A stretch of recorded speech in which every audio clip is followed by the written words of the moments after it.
Welcome. I'm Diane, and I'll be joining you on a journey into creative thinking. Creativity isn't just about having great ideas. It starts with learning to look at the world around you differently, noticing problems, understanding people, recognizing opportunities, and asking better questions. Throughout this course, we'll take that process step by step. You'll learn practical techniques like the 5 whys, how might we questions, brainwriting, mind mapping, and scamper. We'll explore how to evaluate and strengthen ideas, and how AI can become a useful creative partner. Finally, we'll move from ideas to action through prototyping, testing, and planning your next steps. You don't need to start with the perfect idea. Just bring your curiosity, an open mind, and a willingness to explore. Let's begin. Hi, my name is Sarita, and I'll be one of your course instructors. It's great to have you here.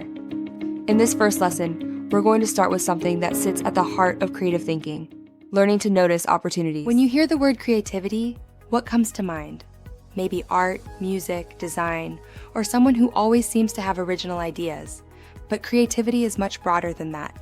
In this course, creativity means learning to look at what is around you and ask, could this be different? Could this work better? Is there an opportunity here that I haven't noticed yet? And that means creativity doesn't always begin with an idea. Very often it begins with noticing. Think about your everyday environment. Maybe you notice that people regularly complain about the same service. Perhaps a process at work takes much longer than it should. Maybe young people in a community need something that isn't currently available, or perhaps you see materials, spaces, or skills that aren't being fully used. At first, these may simply look like observations, but creative thinkers learn to look again. Instead of only saying, that's a problem, they become curious. Why is this happening? Who does it affect? What could be improved? And most importantly, what might be possible? That shift, from simply observing something to becoming curious about it, is where opportunity recognition begins. And opportunities don't only come from problems. Sometimes, they come from change. A new technology can change what people need. A change in how people work can create demand for a new service. A social trend can create new expectations. And something already available in your community may suddenly become useful in a completely different way. This is why observation matters. The more carefully you pay attention to people, routines, frustrations, and changes around you, the more material you have for creative thinking. Let's look at a simple example. Imagine that people in a neighborhood regularly say they would like to learn practical digital skills, but formal training is expensive or difficult to access. One person might hear that complaint and move on. A creative thinker might stop and ask, could this need become an opportunity? Maybe someone in the community already has those skills. Perhaps there is an available meeting space. Maybe a small workshop could be tested before developing anything bigger. Notice what happened. We didn't begin with a brilliant business idea. We began with an observation. Then we started asking questions. And that's a habit you can practice. Over the next few days, pay attention to your own surroundings. Notice what people complain about. Notice what takes too much time. Notice what people wish they had. Notice what is changing. And also notice what already exists, but could perhaps be used differently. You don't need to solve anything yet. For now, your job is simply to become more observant and more curious. Because creative opportunities are not always hidden somewhere far away. Sometimes they've been right in front of us all along. In the next part, we'll take this one step further and explore how problems and the assets already around us can help uncover stronger opportunities. A problem can be a powerful starting point for an opportunity, but it's only one part of the picture. Creative thinkers also pay attention to what already exists around that problem. Skills, knowledge, materials, spaces, relationships, and other resources that may not be fully used. These are what we call assets. An asset doesn't have to be something expensive or sophisticated.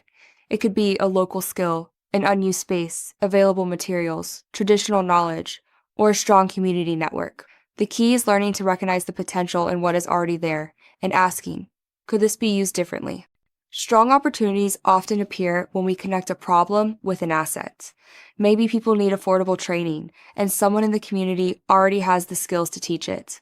Maybe there's an unused meeting space where that training could happen. Suddenly, things that seemed separate begin to form the starting point of an opportunity. This way of thinking helps us move beyond simply asking, what is missing?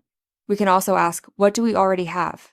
A community may already have talented people, useful materials, local knowledge, or existing networks. The opportunity may come from connecting those resources in a new way to something people actually need. Think about discarded materials, for example. On their own, they may look like waste.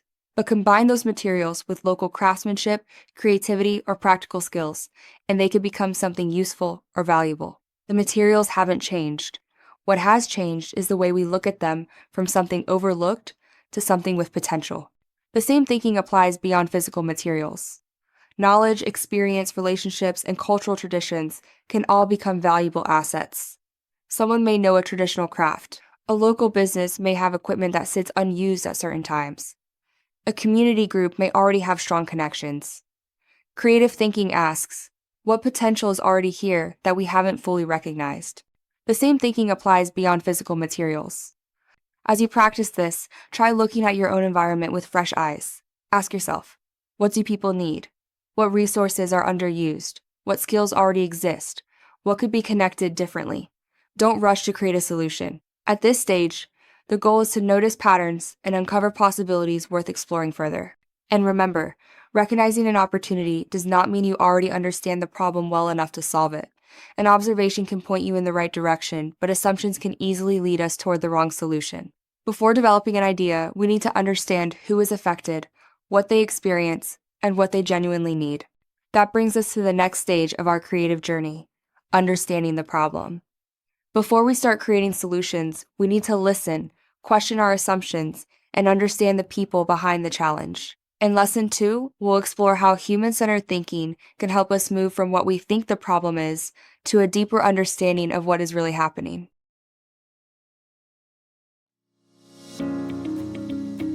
In Lesson 1, we explored how creativity begins by noticing what is around us and seeing new possibilities in what already exists. But recognizing an opportunity is only the beginning. If we want to create something that is genuinely useful, we first need to understand the people we are creating it for. And that brings us to empathy. In creative thinking, empathy means making a real effort to understand another person's experiences, needs, feelings, frustrations, and point of view. This matters because it's very easy to look at a situation from the outside and assume we already know what people need. We might see a problem and immediately start thinking about solutions. But what if our understanding of the problem is wrong? A solution can be creative, innovative, and beautifully designed and still fail if it doesn't fit the reality of the people who are supposed to use it. So before asking, what should we create, there's a more important question to ask first. Who are we creating for, and what do they actually need? That's where empathy begins, by replacing our assumptions with a genuine effort to understand someone else's experience. So, how do we begin to understand people better? A good starting point is surprisingly simple. Observe, listen, and ask. Observation means paying attention to what people actually do, rather than what we assume they do. Where do they struggle? What seems frustrating or unnecessarily complicated? Then, listen. Instead of immediately offering advice or jumping to a solution, give people space to describe their experiences in their own words. And when you ask questions, try to use open questions. These give people the freedom to share things you may not have expected. Instead of asking, do you find this difficult? Try asking, can you tell me about your experience with this? Instead of asking, would you use this solution? Ask, what would make this situation easier for you? Open questions can reveal needs we might otherwise miss. There's an important difference. Open questions allow people to tell us things we may never have considered ourselves. They can reveal frustrations, motivations, habits, and needs that aren't immediately visible from the outside. And that's exactly what empathy requires. The goal isn't to confirm what we already believe, it's to become curious enough to discover something we didn't know before. And sometimes, what we discover completely changes our understanding of the original problem. Let's look at a simple example. Imagine you're developing an activity for women who want to learn new professional skills, but attendance at existing workshops is low. It might be tempting to immediately conclude they're simply not interested. But that's an assumption. An empathy-based approach asks us to investigate further. Maybe the workshops are held at a time when many participants are working. Perhaps childcare or transportation is a challenge. Maybe the training feels too theoretical, or people are interested but simply don't feel confident enough to participate. Suddenly, low attendance starts to look very different. The visible problem is low attendance, but the reason behind it could be something completely different. And depending on what we discover, the solution changes too. If the problem is scheduling, we might change the time. If it's accessibility, we might change the location or format. If people don't feel confident enough to participate, we may need to change how the program is introduced or supported. This is why understanding people comes before designing the solution. Otherwise, we risk spending time and energy creating something that solves the wrong problem. So, think about one of the problems or opportunities you identified earlier.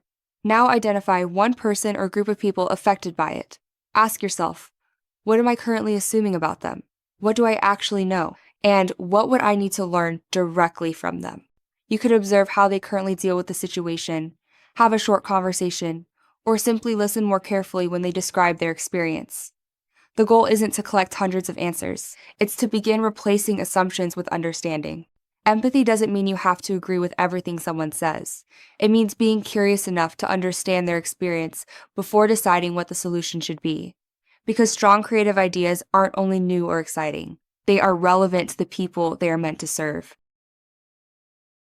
Now that we've explored empathy and the importance of understanding people, let's look at two simple techniques that can help us understand a challenge more deeply and turn that understanding into possibilities. The first is called the 5 whys. The idea is simple. When you identify a problem, don't stop at the first explanation. Ask why. And then keep asking why as you uncover each new layer. You don't always have to ask exactly 5 times. The purpose is to move beyond the obvious problem and get closer to what may actually be causing it. Let's look at an example. Imagine that women in a community are not attending a professional development workshop. We could simply conclude that they aren't interested. But instead, we ask, why aren't they attending? Perhaps because the workshop is difficult for them to fit into their schedule. Why is it difficult to fit into their schedule? Because it takes place during working hours. Why is that a problem? Because many of the women have jobs or other responsibilities during the day. Now we're beginning to see something important. The original problem appeared to be low attendance, but the deeper issue may actually be accessibility and scheduling, and that insight could lead us toward a completely different solution. Instead of spending more money promoting the same workshop, perhaps we should first explore different times, formats, or ways of delivering it. That's the value of the 5 whys. It helps us slow down and question our first explanation. And sometimes, the problem we first notice is only a symptom of something deeper. But once we understand the problem more clearly, we still need to move toward ideas. That's where our second technique comes in. How might we? A how might we question takes a challenge or insight and turns it into an invitation to explore possibilities. The wording matters. How suggests that there may be a way forward, might reminds us that we're exploring possibilities. We don't need the perfect answer yet, and we suggests that solving a challenge can be collaborative. Let's return to our workshop example. Instead of saying, women aren't attending our workshops, we could ask, how might we make professional development opportunities easier to access for women with busy schedules? Notice what happens. The problem hasn't disappeared, but the way we frame it has changed. The question opens the door to many possible ideas. Could the workshop take place in the evening? Could part of it be offered online? Could participants choose between different times? Could the content be divided into shorter sessions? Could another location make participation easier? At this stage, we're not deciding which idea is best. We're creating space to explore. And that is exactly what a good how might we question should do. If the question is too narrow, it may push us toward only one solution. If it's too broad, we may not know where to begin. So aim for a question that gives you direction without already deciding the answer. The 5 whys and how might we work especially well together. First, use the 5 whys to look beneath the surface of a problem. Then use how might we to turn what you discovered into a creative challenge. So now, try it yourself. Choose one problem or opportunity you've been thinking about. Ask why it is happening. Then ask why again. Keep going until you feel you understand something deeper about the situation. Once you've identified that deeper insight, turn it into a how might we question. And don't worry about solving it immediately. For now, the goal is to ask a better question. Because when we understand a problem more deeply and frame it in a way that invites possibility, we create a much stronger starting point for generating ideas. And that's exactly where we're going next. Now we're ready for Lesson 3, Generating Ideas. We've identified an opportunity and explored the problem behind it. Now it's time to open up our thinking and see just how many different possibilities we can create. So far in this course, we've learned how to notice opportunities and how to understand the problem before jumping to a solution. Now we're ready for the next stage of our creative journey, generating ideas. And there's one thing I want you to remember as we begin. Your first idea does not have to be your best idea. In fact, one of the biggest mistakes we can make during the creative process is finding one reasonable idea and immediately deciding, that's it. At this stage, our goal is different. We want to generate possibilities, exploring different directions, making unexpected connections, and thinking beyond the most obvious answer. This is sometimes called divergent thinking. Instead of trying to find one correct answer, we deliberately create many possible answers. So during this stage, think quantity before quality. Generate first, evaluate later. And if an idea seems strange or unrealistic, don't throw it away immediately. Instead, ask, what else is possible? Because even an idea that doesn't work exactly as imagined might contain one small element that leads to something much stronger. For this to happen, we need to temporarily separate creating ideas from judging ideas. There will be a time to evaluate them, but that comes later. While we're generating ideas, there are 3 useful rules to remember. First, no judgment. Don't immediately decide whether an idea is good or bad. Give it space to exist first. Second, encourage ideas, including unusual ones. Sometimes an idea that initially sounds strange can help us see the challenge differently. And third, build on ideas. Instead of responding with yes, but, try yes, and. What could you add? What could you change? What could someone else's idea inspire you to think about? Very often, ideas grow because we connect, combine, and build on what is already there. Now let's look at our first practical tool, brainwriting. Brainwriting is similar to brainstorming, but instead of immediately saying ideas out loud, participants first write their ideas down. This can be especially useful when you're working in a group because it gives everyone space to think before the discussion begins. In a traditional brainstorming session, the most confident or outspoken people can sometimes dominate the conversation. Brainwriting creates space for everyone to contribute, including those who may need more time to think or feel less comfortable speaking up immediately. A good idea isn't more valuable simply because it comes from the loudest voice in the room. You can do brainwriting with paper or sticky notes, but you can also use a digital collaborative tool such as Miro. Everyone can add their ideas to a shared board. Once the ideas are visible, the group can look at them together, identify connections, and begin building on each other's thinking. The important part isn't the technology, it's giving people the space to generate ideas before those ideas are judged.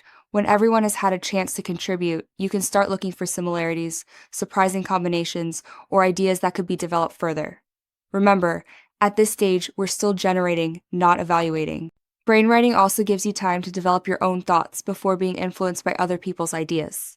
Then, when the ideas are brought together, you have more possibilities to work with. Some may be similar, some completely different, and some may even inspire new ideas that no one had considered before. The goal of brainwriting is not to find the perfect idea immediately. It's to create more possibilities and make sure different perspectives have room to emerge. The more ideas you generate, the more material you have to work with, and later you can decide which ideas are worth exploring further. And brainwriting is only one way to help us move beyond our first idea. In the next part, we'll explore 2 more techniques that can help us expand our thinking and discover new possibilities. mind mapping, and scamper. Because the goal isn't to stop at one good idea. It's to see how many possibilities we can create. In the first part of this lesson, we explored how brainwriting can help us generate more ideas without judging them too quickly. Now, let's take those ideas a little further. We'll look at 2 techniques that can help us make new connections, challenge our usual way of thinking, and expand one idea into many possibilities. Let's begin with mind mapping. Start by placing your main challenge or opportunity in the center. Then begin creating branches around it. Think about what it connects to: people, resources, skills, places, partners, technology, services, or any other possibilities that come to mind. As you add branches, you can create new branches from those ideas too. This is where mind mapping becomes especially useful. It helps us see connections that a simple list might hide. 2 things that seemed unrelated at first might suddenly connect, and that connection could become the beginning of a completely new idea. You can create a mind map on paper, or use a digital tool such as MindMeister to build and organize it visually. But remember, the tool itself isn't doing the creative thinking. You are. The tool simply gives you a space to explore your thoughts, organize connections, and see where those connections might lead. Sometimes you already have an idea, but you're not sure how to take it further. That's where Scamper can help. Scamper gives us a series of questions that encourage us to look at an existing idea from different angles. You don't have to use every question. The purpose is simply to challenge yourself to think differently. Let's start with S, substitute. What could you replace a material, a process, or even a resource? Then C, combine. What could you bring together that isn't currently connected? Could you combine 2 services, a product and an experience, or perhaps a skill with a community need? Next is A, adapt. What could you change so the idea works better in your own context, your community, culture, or available resources? Then M, modify. What could you make bigger, smaller, simpler, faster, more accessible, or simply different? These questions help us move beyond the idea as it currently exists. Next is P, put to another use. Could something you already have serve a completely different purpose? Think about materials, spaces, skills, knowledge, or existing services. Then E, eliminate. What could you remove or simplify? Perhaps there's a step, feature, or part of the process that you don't actually need. And finally, R, reverse. What happens if you turn the idea around? Could the user become part of creating the solution? Could you start with the result you want and work backward? Could something normally seen as a problem become a resource? Together, these Scamper questions help us move away from the obvious and explore alternatives. Now it's time to put this into practice with a quick creative challenge. Take the how might we question you developed in the previous lesson. Your goal is to generate 10 ideas in 5 minutes. And remember our most important rule: don't judge the ideas yet. Just keep generating possibilities. Some of your 10 ideas might seem realistic. Others might seem ambitious, strange, or even impossible. That's okay. Don't stop when you find your first good idea. Keep going. And if you get stuck, use Scamper. Substitute something, combine something, adapt it, modify it, anything that helps you find another possibility. Your goal during these 5 minutes is not to find the winning idea. Your goal is to expand the possibilities. So set your timer, start writing, and keep going until you reach 10. Remember, 10 ideas, 5 minutes, no judging. Pause the video here and give yourself the full 5 minutes. Welcome back. Now take a look at the ideas you created. Did your later ideas look different from your first few? That often happens because our first ideas tend to be the most obvious ones. When we push ourselves to keep going, we begin moving beyond what we already know and discovering less obvious possibilities. You've now used brainwriting, mind mapping, and Scamper to move from one idea toward many possibilities. And remember, you still don't have to decide which idea is best. Evaluation comes later. For now, notice which idea surprised you, made you curious, or feel worth exploring further. In the next lesson, we'll learn how to evaluate and strengthen those ideas. We've generated plenty of possibilities. Now, in Lesson 4, it's time to decide which ideas are worth developing further and how we can make them stronger. In the last lesson, we focused on generating possibilities. We used tools like brainwriting, mind mapping, and Scamper to push ourselves beyond the first obvious answer. But now we have a different challenge. Which idea is actually worth developing? This is where we move from divergent thinking to convergent thinking. Divergent thinking helps us create many possibilities. Convergent thinking helps us look at those possibilities, make choices, and identify the ideas with the most potential. And that requires an important shift in the question we ask. Instead of only asking, "Do I like my idea?" we begin asking, "Does my idea create value?" Because liking an idea doesn't necessarily mean it solves a real problem or creates something useful for someone else. To explore that, we can connect three simple things: problem, solution, and benefit. First, the problem. What need actually exists? Who experiences it? And what are they trying to change? Next comes the solution. What exactly are you offering to address that problem? It could be a product, a service, an activity, a program, or simply a new way of doing something. And then comes the benefit. What becomes better for the person because your solution exists? A solution describes what you provide. A benefit explains why it matters. When those three things connect clearly, problem, solution, and benefit, your idea starts becoming a stronger concept. You're no longer describing only what you want to create. You're beginning to explain the value it could create for someone else. An idea can also create more than one type of value. It might provide something useful for a customer while also creating a positive social or environmental impact. The goal isn't to make your idea more complicated, it's to make its value clearer so we understand not only what the idea is, but why someone should care about it. A strong concept should make that value easy to understand. So before moving forward, look at your idea again and ask yourself, is the problem clear? Does my solution respond to that problem? And is the benefit meaningful to the person I want to serve? If those pieces connect, you have a much stronger foundation to build on. Once you've identified that value, the next step is to look at how the idea could actually work. Who is it for? How will you reach them? And who could help you make it happen? That's where we'll continue in the next part, as we take our promising idea and begin turning it into a stronger, more practical concept. Now that you've identified the value behind your idea, let's look at it from a wider perspective. You don't need a complicated business plan at this stage. Instead, we can start with 4 simple questions that help us understand how the idea might work in practice. Who, what, how, and with whom. Start with who. Who benefits from your idea, uses it, or might buy it? Then ask what. What value are you actually offering them? These questions bring us back to the people at the center of the idea, because a strong concept isn't only about what you want to create. It needs to create value for someone. Next, ask how. How will the idea actually work, and how will it reach the people it is intended for? And finally, with whom? Who could help make it happen? Think about partners, community organizations, businesses, people with useful skills or networks that could help bring the idea to life.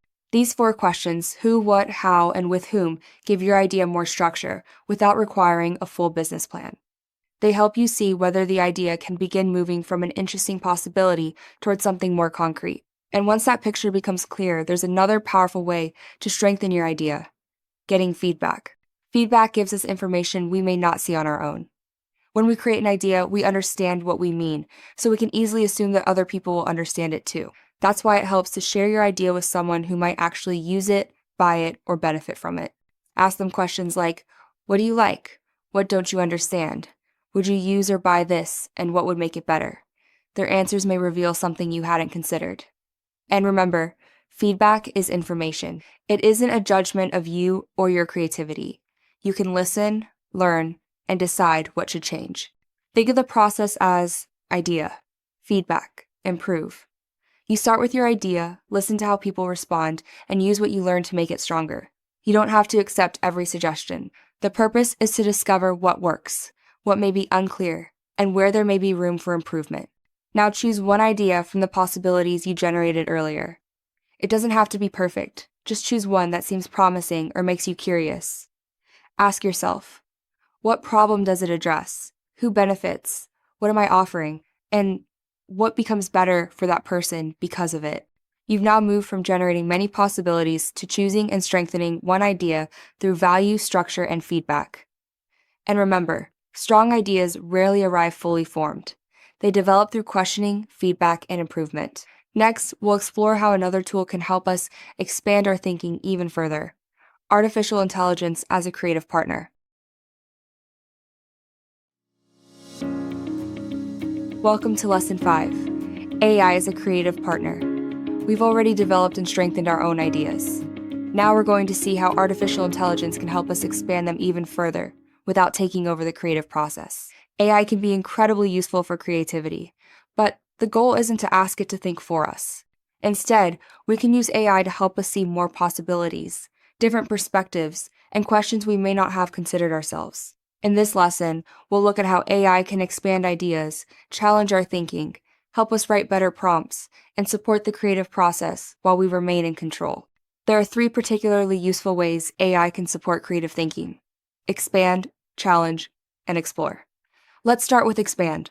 Sometimes we have a promising idea, but we get stuck thinking about it in only one way. AI can help us generate alternatives and new possibilities. You could ask AI to suggest different versions of your idea, new ways to deliver it, different audiences it might serve, or additional features you could explore. The purpose isn't to use every suggestion it gives you. It's to give yourself more possibilities to consider before deciding which direction is worth developing further. Next is challenge. Creativity isn't only about generating more ideas. Sometimes we need to question the idea we already have. You might ask AI, "What weaknesses do you see in this idea?" Or, "What assumptions might I be making?" This can reveal gaps, risks, or questions you may not have noticed yourself. Then we have explore. AI can help you look at an idea from different perspectives. You might use it to develop a possible customer persona, generate questions for potential users, brainstorm names, or identify areas you may want to research further. Instead of asking AI for the answer, use it to help you explore the idea from more angles. But this brings us to one of the most important principles in this lesson. AI is a partner, not a replacement. AI doesn't have your understanding of the people and communities you're working with. It doesn't have your lived experience, your relationships, or your understanding of the local context. And AI cannot decide which values should guide your idea. That responsibility stays with you. So keep 3 things at the center of the creative process: human understanding, human values, and human judgment. AI can generate possibilities and make suggestions, but you decide what is appropriate, useful, and worth moving forward with. How useful AI suggestions are also depends greatly on how you communicate with it. That's where prompting comes in. A prompt is simply the instruction or question you give an AI tool. The clearer and more specific your prompt is, the better the AI can understand what you're trying to achieve and what kind of support you need. For example, imagine typing, "Give me ideas for my project." The AI has very little information to work with, so you're likely to receive broader generic suggestions. A better prompt gives the AI context and a clear task, what you're working on, who it's for, and what kind of help you actually want. For example, instead of asking for general ideas, you could say, "I'm developing a community workshop that helps young women build practical creative skills. Suggest 5 ways I can make the workshop more engaging and accessible." Now the AI has context and a clear task, giving you a much stronger starting point. There are also different AI tools you can experiment with, such as ChatGPT, Gemini, and Claude. You might use them to brainstorm ideas, explore alternatives, develop questions, organize your thoughts, improve wording, or challenge an idea you're already working on. You don't need to become an expert in every tool. What matters is knowing what you want help with. Now let's put this into practice. Take the idea you've been developing during this course and start by giving the AI some context. Explain what your idea is, who it is intended for, and what problem you're trying to address. Then give it a clear task so it knows exactly what kind of support you're looking for. For example, you could ask, "Suggest 5 ways I could make this idea more useful, sustainable, or innovative." Then look carefully at the response. Don't automatically accept what the AI gives you. Ask yourself, does this actually make sense? Does it fit the people I'm designing for, my context, and my values? If a suggestion doesn't fit, reject it, adapt it, or ask a better question. You can add more context, change your prompt, and try again. This back and forth is part of the creative process. AI may generate the possibilities, but you evaluate them using your own knowledge, experience, and judgment before deciding what deserves to move forward. Ultimately, you remain the creative decision maker. Choose what is useful, adapt it using your own knowledge, and leave behind what doesn't fit. AI doesn't need to give you the final answer to be valuable. Sometimes its greatest contribution is helping you discover another possibility or a better question. And in our final lesson, we'll turn those ideas into action. We've reached lesson 6, from idea to action. You've taken an idea through every stage of the creative process. Now it's time to stop only thinking about what could work and start discovering what actually does. We've spent this course learning how to notice opportunities, understand problems, generate possibilities, strengthen ideas, and use tools like AI to expand our thinking. Now we reach the final stage, action, because even a great idea remains only an idea until we actually do something with it. Taking action doesn't mean you need to launch an entire business or project tomorrow. The goal is much simpler. Start small. Think about the idea you've been developing throughout this course. What is the smallest version of that idea that you could actually try in the real world? Many people delay because they're waiting for everything to be perfect. The perfect plan, the perfect funding, the perfect team, or the perfect product. But at this stage, perfection isn't the goal. The goal is to test, learn, and improve using small actions to discover what actually works. You create something small enough to try in the real world. Then you pay attention to what works, what doesn't, and what people tell you. You use what you learn to make your idea stronger. One way to do this is by creating a prototype, an early version of your idea designed specifically to help you test and learn. Prototypes can look very different depending on what you're creating. If your idea is a product, you might create just one sample or a basic version. If it's a service, you could test one short session with a small group. The prototype doesn't need to be polished. Its purpose is simply to help you learn.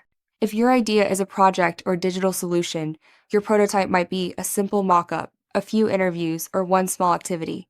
The point is not to prove that your entire idea works. It's to learn something useful before investing too much time, money, or energy into developing the full idea. You're not trying to impress everyone with a finished product. You're trying to learn from a real response. Ask yourself, does this idea work the way I thought it would? Maybe the answer is yes. Maybe something needs to change. Either way, the test has given you valuable information you can use to improve your idea. So as you move forward, remember, start small, make it real, and use the experience to learn. Your first version doesn't need to be perfect. It simply needs to give you enough information to decide what comes next. And in the next part, we'll look at how to test, gather feedback, improve, and turn your idea into a realistic action plan. Once you have something you can test, the process becomes a cycle. Prototype, test, feedback, improve. First, create a simple version of your idea. Then let real people experience it or respond to it. Pay attention to what happens, because every test gives you new information that can help make your idea stronger. Ask the people testing your idea, what worked, what didn't, what would you change? Then use what you learned to improve the next version. Remember, your first version doesn't need to be your final version. Each small test gives you new information, and that information helps you make better decisions about what to do next. Now we're ready to turn everything you've developed throughout this course into a personal action plan. Start with your idea. Can you describe clearly what you want to create or change? Then identify your first small step. What is one thing you could realistically test or do to begin moving your idea forward? Next, think about the support you need. What resources are already available to you and who could help? Perhaps there's a person, organization, partner, or network that could support your next step.